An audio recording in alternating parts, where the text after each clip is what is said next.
Have you ever wondered why you feel so drained, despite your incessant giving? We've all been there, haven't we? That moment when, despite all the energy, love and time you've poured into others, you're left feeling empty, depleted.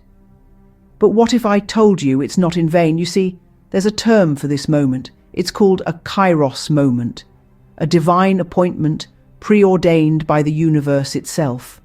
Imagine a clock steadily ticking away. Each tick, tock, and chime are moments in our lives.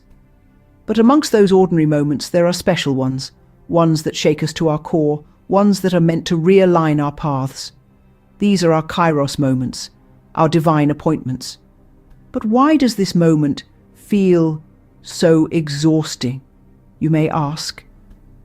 Well, it's not meant to be easy. It's a turning point, a wake-up call to recognize the imbalance in your life. It's the universe's way of saying, enough is enough. It's time for a change. This exhaustion you're feeling, this drain, it's not a punishment. It's a signal, a divine sign that you're at a turning point. It's a celestial nudge, urging you to reassess, to reevaluate. It's a call to release the burdens that are not yours to bear, and to embrace the blessings that are rightfully yours. It's time to stop pouring from an empty cup. It's time to refill and rejuvenate. It's time to align with the universe's rhythm, to dance to its divine tune. It's time to recognize that you too are worthy of receiving, not just giving. Remember, divine timing is not about rushing or dawdling. It's about knowing when to pause, when to proceed, and when to let go. You're not alone in this journey. The universe is with you, guiding you, supporting you, nudging you towards your divine destiny. This kairos moment, dear one, is your divine turning point. Do you confuse loyalty with assignment? This is a question that has rattled the minds of many, and today we delve into the essence of it.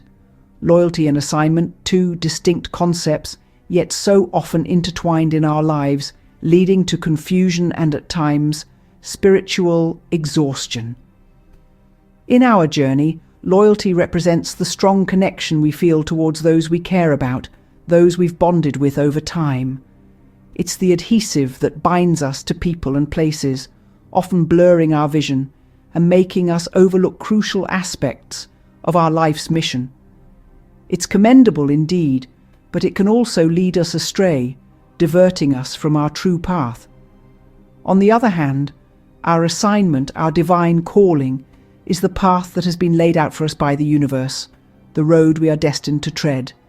It's the purpose that fuels our existence, the mission that our spirit yearns to fulfill. Our assignment is not bound by the ties of loyalty. It is a sacred duty that transcends earthly bonds. The confusion between loyalty and assignment often results in misplaced mercy. We tend to extend our loyalty to those who are unwilling to transform, those who refuse to evolve, thus draining our spiritual energy. We try to rescue them in the hope of helping them see the light, but in doing so, we neglect our divine purpose.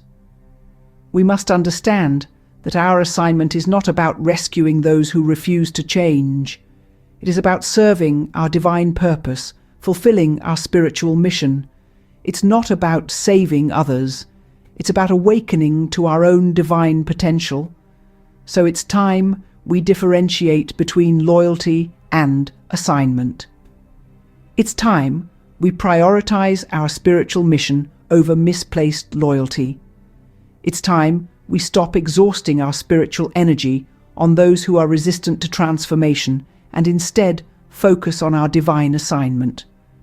Loyalty is commendable, but remember, your assignment is divine. In the grand scheme of the universe, our assignment takes precedence. It is the path that leads to spiritual growth, enlightenment, and ultimately our divine destiny. So let's not confuse loyalty with our assignment. Instead, let's embrace our divine calling and walk the path that has been laid out for us. Are you holding on to what you are meant to release? This is the question that often haunts us in the silence of our hearts? Is there a relationship, a habit, a fear, or an attachment that you've been clutching tightly, even though it's draining your energy, blocking your blessings, and clouding your divine purpose? Often, we mistake these attachments for our assignments, and in our misplaced mercy, we exhaust ourselves, pouring into vessels that refuse to hold water. We give, and we give, and we give, until we are running on empty, with nothing left for ourselves. But the divine call to obedience whispers a different instruction. It's a gentle, yet firm command, urging us to release, to let go, to surrender those attachments that are not serving our higher purpose. This is not an act of abandonment, but rather an act of faith, a demonstration of trust in the divine plan that is unfolding for us. It can be challenging, even painful, to release what we've held on to for so long. We may feel like we're losing something or someone essential, but in this perceived loss, there is profound gain. In the space created by our release, new blessings, new opportunities, and new relationships can take root and flourish. Just as the gardener prunes the branches of a tree to encourage new growth, so too does the divine prune away our unhealthy attachments to make way for our spiritual elevation.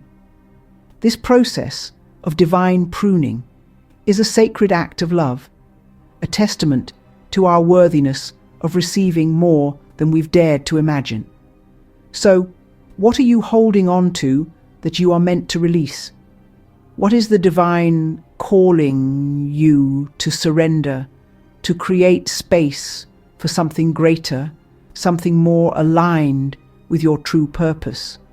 Remember, obedience is not about punishment or deprivation. It's about alignment with the divine, about stepping into the flow of blessings that have been prepared for you.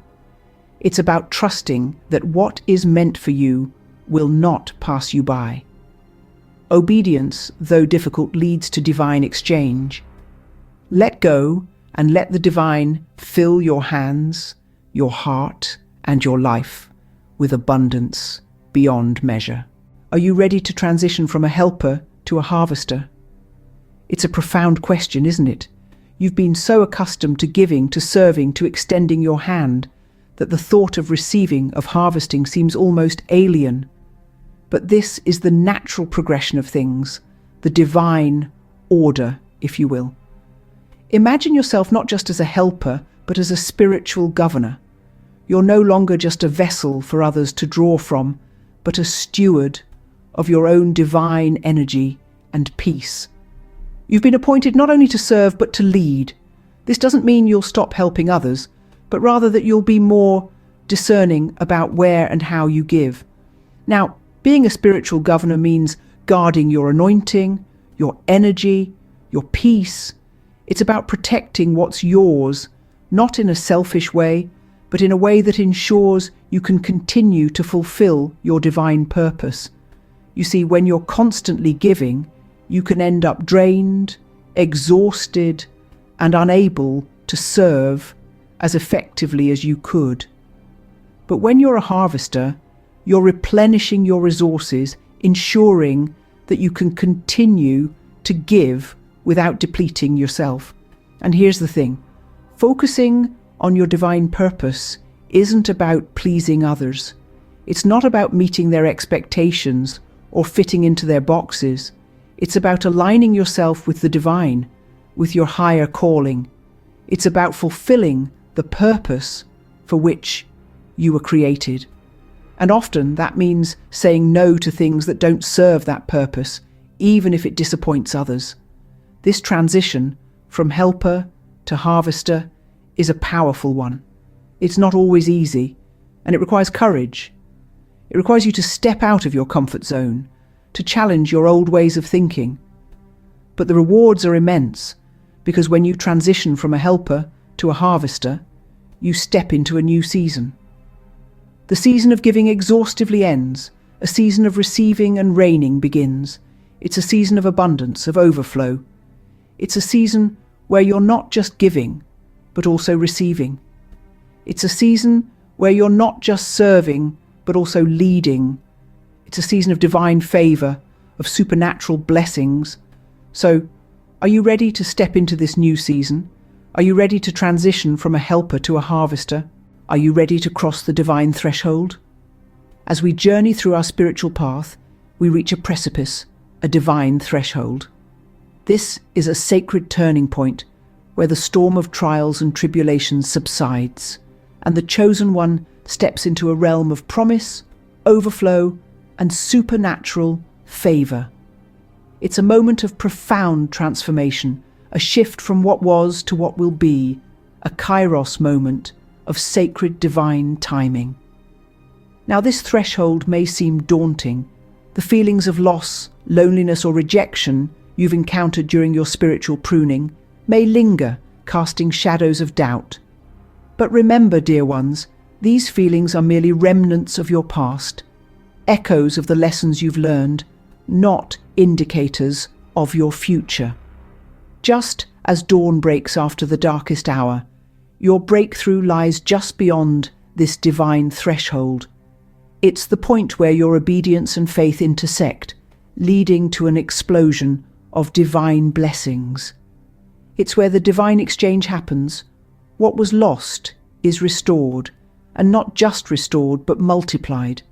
And don't let the silence of this threshold fool you. It's not empty, but brimming with divine potential. It's the quiet before the grand symphony of your divine purpose begins to play. It's the blank canvas before the masterpiece of your destiny is painted. And as you stand on this divine threshold, know that you're not alone. Heaven is orchestrating every detail for your breakthrough. Angels are cheering you on. The divine is holding you in a loving embrace, ready to guide you through this new season of favor, expansion, and legacy. So, take a deep breath, summon your holy boldness, and prepare to cross this divine threshold. Remember, this is not an ending, but a glorious beginning. It's your kairos moment. Step boldly into this new season of favor, expansion, and legacy, assured that heaven is orchestrating every detail for your breakthrough.